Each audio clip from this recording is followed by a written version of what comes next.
मैं बार बार ये बात करती हूँ कि रियासत जो है वो एक माँ की तरह होती है और एक माँ की तरह रियासत को होना चाहिए। माँ का दिल करता है कि वो अपने बच्चों के रास्तों में से सारे कांटे चुन ले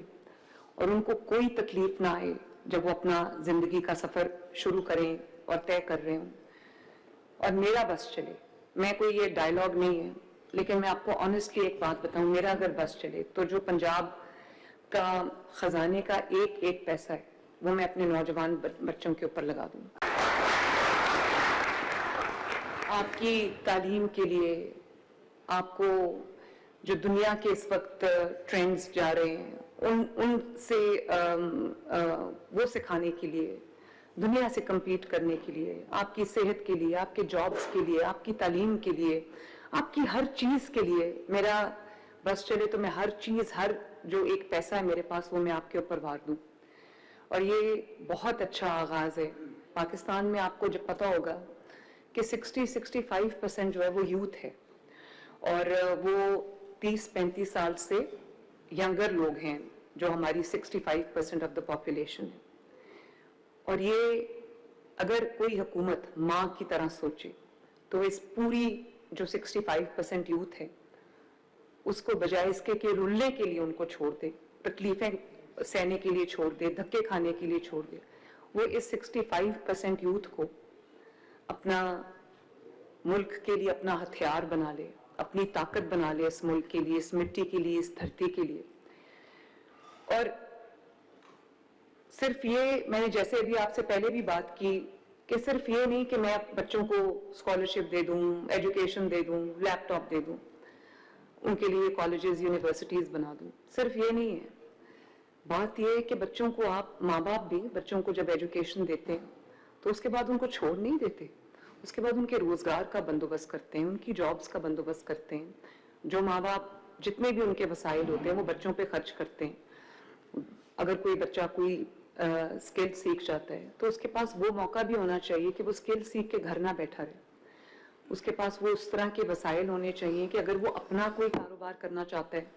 तो उसको अपना कारोबार करने के लिए वो वसाइल फराहम किए जाएं। और अगर वो उसके अंदर जो है वो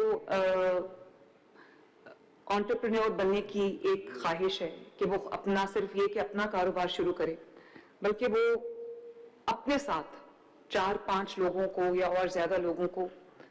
रोजगार के, जॉब के मौके देते, ये तो और भी बहुत अच्छी बात है। तो गवर्नमेंट जो है वो डायरेक्टली जो गवर्नमेंट सेक्टर में जो जॉब्स हैं या गवर्नमेंट डिपार्टमेंट्स में जो जॉब्स हैं वो शायद हमारी जिस तरह की आबादी है, जो पॉपुलेशन का ग्रोथ रेट है, उसके साथ वो compete नहीं कर सकती। हम क्या कर सकते हैं कि हम पंजाब के कोने कोने में ऐसे वसाइल मुहैया कर दें, ऐसे अपॉर्चुनिटीज क्रिएट कर दें कि जिन बच्चों को जॉब सेक्टर में जॉब नहीं मिलती वो कम से कम कोई ऐसी स्किल सीख जाएं कि वो अपने घर के जो चार दीवारी है उसमें बैठ के, या अपना जो भी उनका छोटा सा सेटअप है उसमें वो, चाहे वो ई मर्चेंडाइज हो या वो ई कॉमर्स हो या वो कुछ भी हो, वो अपनी जो रोजगार का एक सिलसिला है वो शुरू कर सकें। कि वसाइल सबके एक जैसे नहीं होते, फाइनेंशियल बैकग्राउंड सबके एक जैसे नहीं होते। तो मैं ये चाहती हूँ कि जो बच्चे पढ़ सकते हैं वो पढ़ें,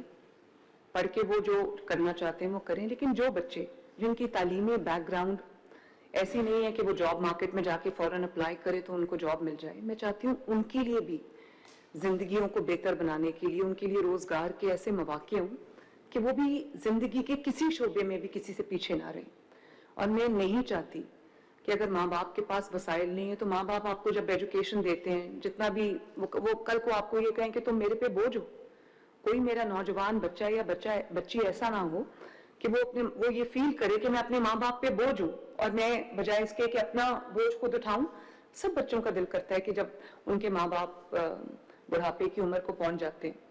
या रिटायरमेंट की एज को पहुंच जाते हैं तो उनका दिल करता है कि वो उनका बोझ उठाना शुरू कर दे, कंट्रीब्यूट करना शुरू कर दे, फैमिली के लिए अर्निंग हैंड बन जाए और उसको ये ताना सुनना ना पड़े कि तुम मुफ्त की रोटियां तोड़ते हो और किसी काम के नहीं हो। मैं नहीं चाहती मेरे बच्चों को ये सुनना पड़े। कोई जॉब भी जो है वो शर्मिंदगी का, एम्बेरसमेंट का बायस नहीं होनी चाहिए। एज लॉन्ग एज आप मेहनत करके अपना रोजगार कमा रहे हैं तो वो बहुत इज्जत और फख्र की बात है। लेकिन मैं ये देखती हूँ कि पाकिस्तान से जब आप बाहर जाओ तो बहुत जिन कामों के लिए बहुत सख्त मेहनत करनी पड़ती है, फॉर एग्जांपल जब आप गल्फ के एरिया में जाओ तो आप देखते हो कि गल्फ रीजन में जो सबसे मुश्किल जॉब्स हैं वो पाकिस्तानी करते हैं, जो सबसे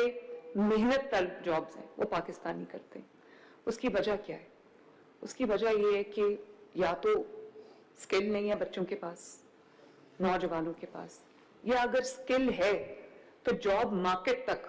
उनकी, इंटरनेशनल जॉब मार्केट तक उनकी रसाई नहीं है। तो उनको जो भी, क्योंकि एक फ्रस्ट्रेशन का लेवल हो जाता है कि मैंने कमाना है, तो उसके लिए वो कुछ भी करने को तैयार होते हैं। तो इसको ब्रिज करने के लिए मैं जब ओथ लिया तो मुझे पता चला कि टेफ्टा अपने तौर पे काम कर रहा है, ये डिपार्टमेंट अपने तौर पे स्किल डेवलपमेंट कर रहा है, सब डिपार्टमेंट्स अच्छा काम कर रहे थे, ऐसा नहीं है। लेकिन मैंने उनको फिर एक अम्ब्रेला के नीचे में लेके आई। उसमें पूरा हमने एक पंजाब की यूथ के लिए, पंजाब के बेटों के लिए, पंजाब की बेटियों के लिए हमने under the umbrella of chief minister skill development programme मैंने तमाम डिपार्टमेंट्स को इकट्ठा किया, उनकी कैपेसिटी बिल्डिंग की। और अभी आपने सुना कि 2 साल के अंदर अंदर अल्हम्दुलिल्लाह 2 लाख से ज्यादा बच्चे ट्रेन हो गए। और ये बच्चे सिर्फ ट्रेन नहीं हुए, इनको बेहतर जिंदगी के, जॉब के मौके मिलेंगे। जो बाहर जाना चाहते हैं अब उनके हाथ में इंटरनेशनल सर्टिफिकेशन है, उनके हाथ में इंटरनेशनल सर्टिफिकेट है। और जैसे भी आपको चट्टा साहब ने बताया कि हमने गल्फ कंट्रीज का दौरा किया, मैंने इनको भेजा, वहां पर इन्होंने जॉब मार्केट को एक्सप्लोर किया। इन्होंने जो वहां पर जिस स्किल की, जिस एक्सपर्टीज की डिमांड थी, वो जैसे 50 समथिंग कंपनी से इन्होंने बात की, इन्होंने वो जॉब मार्केट को एक्सप्लोर किया, वो लिंकेजेस बनाए, जिसकी वजह से आज बहुत सारे हमारे बच्चे स्किल ट्रेनिंग के बाद परवाज करने को तैयार है। अब देखो, सिर्फ स्किल यहाँ पर काफी नहीं है। जिन बच्चों के पास इतने वसाइल नहीं है कि वो कोई स्किल ट्रेनिंग कर ले, तो उनके पास वो वसाइल भी नहीं हो सकते कि वो फिर वो जो अप्लाई करने का सिलसिला है, वीजा के जो रिक्वायरमेंट्स हैं, जो उसके लिए जो एयर फेयर है, टिकट्स हैं, और वो जो एजेंट्स होते हैं उनको देने के लिए उनके पास पैसे नहीं होते, तो उनके ख्वाब जो हैं वो ख्वाब रह जाते हैं। उनका जो सर्टिफिकेट्स हैं वो उनके हाथों में एक कागज का टुकड़ा बन के रह जाते हैं। तो बच्चों, मुझे बहुत खुशी है इस बात की कि परवाज कार्ड के जरिए 3 लाख रुपया पर बच्चा जिसने किसी स्किल में ट्रेनिंग हासिल की है, वो कंस्ट्रक्शन की भी जो सेक्टर है उसमें भी मैंने देखा ये बच्चे माशाल्लाह, कोई वेल्डिंग में ट्रेन हुआ है, कोई जो टाइलें लगाने में ट्रेन हुआ है, कोई स्टील फिक्स करने में ट्रेन हुआ है, कोई ऑटोमोबाइल में ट्रेन हुए हैं, कोई कलनरी स्किल्स में बच्चे ट्रेन हुए हैं, कोई हॉस्पिटैलिटी सेक्टर, होटल मैनेजमेंट में ट्रेन हुए हैं, और कोई बुचरी में बच्चे ट्रेन हुए हैं, और कुछ बच्चे खुद अपना अब ई बिजनेस शुरू कर चुके हैं और बहुत कमा रहे हैं। तो ये जो सिर्फ ये कि इंटरनेशनल प्लेसमेंट्स नहीं, हमने जो डोमेस्टिक जॉब मार्केट है उसमें भी, ताकि बच्चे रुलते ना रहे, हमने जिन बच्चों को ट्रेन किया है फिर हमने उनकी जॉब की भी जो है वो पूरी एक पूरा सिलसिला है जो आपको जॉब्स में प्लेस करता है। प्राइवेट सेक्टर में जो जॉब्स हैं